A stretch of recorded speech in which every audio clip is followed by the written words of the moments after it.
বড় নিয়ামত মোহাম্মদ হাবিবুর রহমান।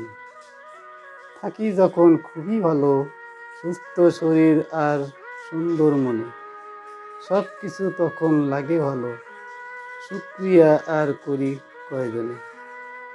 সুস্থতা সবচেয়ে বড় নিয়ামত, অর্থ সম্পত্তির চেয়ে।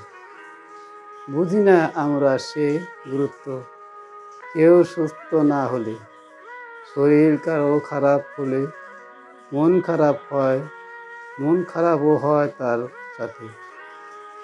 গাড়ি বাড়ি টাকা পয়সা করে না একটু শান্তি দিতে, পারে না একটু শান্তি দিতে। মুমূর্ষ রোগীকে জিজ্ঞেস করলে জীবনের শেষ চাওয়া, কোটি টাকা না চেয়ে বলবে সুস্থতাই হবে বড় পাওয়া।